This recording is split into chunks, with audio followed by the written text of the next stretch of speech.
Right. Hi everyone, this is Laura Lee from Keenan Recruitment, and we're here today with Sean, who is going to have a chat to us about all things finance. So Sean, welcome, and you're from Kith and Kin Wellbeing, and you offer our temps and permanent staff financial advice. So could you give me a wee bit of background about your company and what services you can provide for us? Yep, Laura.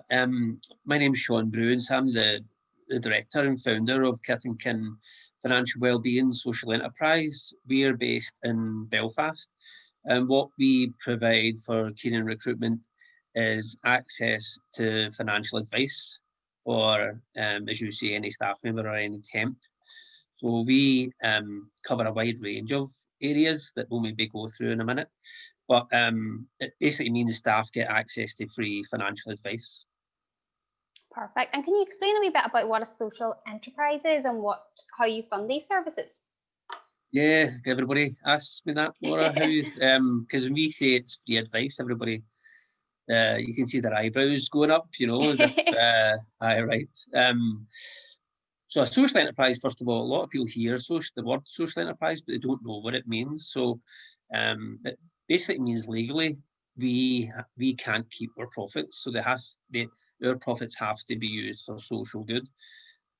So you'll probably find that most financial advice companies obviously keep their own profits. What we do with our profits is we run programs for 16 to 25-year-olds.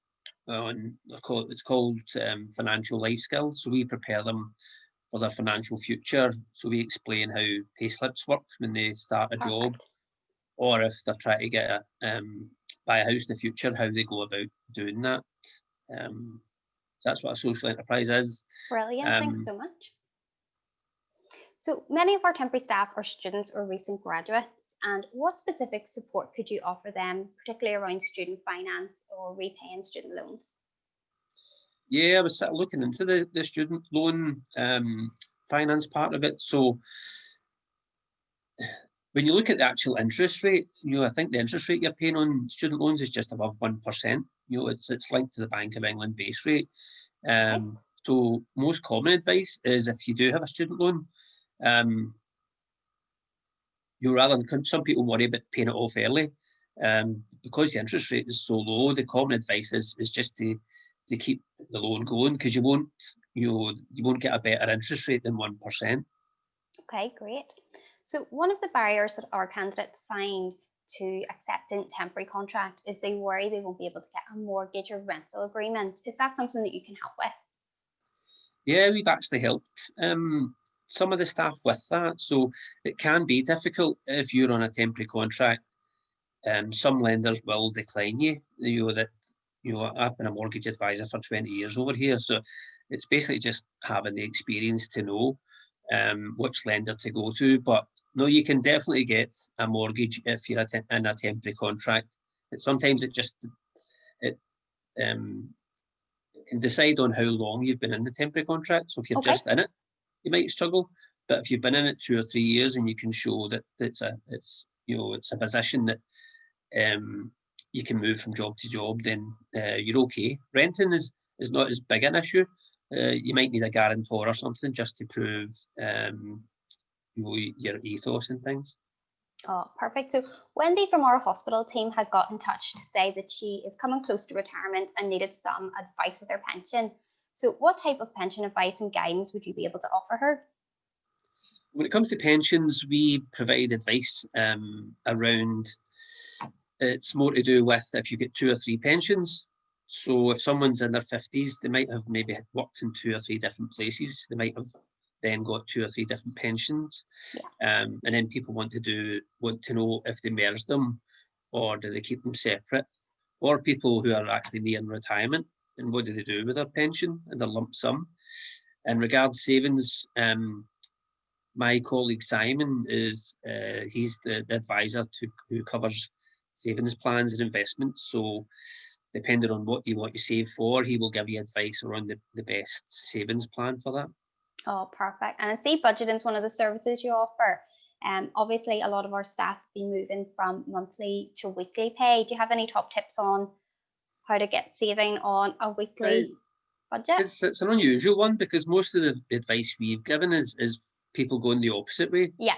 They're going from weekly to monthly. So you're basically just reversing the advice there. But the first thing, and it's a pretty common sense one, is to complete a budget planner based on what your new salary is going to be. Work out what your new net salary is going to be per week. Check all your direct debits. What some people do is actually set up a separate account for their bills. So when their money comes in each week, they do a direct debit into that account. So when the monthly direct debits come off, that money is covered. And then what some people also do is allocate so much money to spend per week. So it's being a bit disciplined, which some people are good at, some aren't.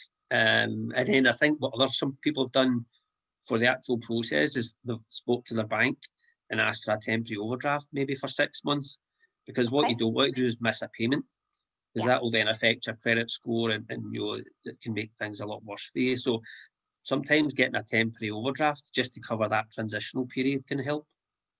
Oh, perfect. And have you found more people have engaged with the services during the pandemic, and has there any advice and guidance changed due to that?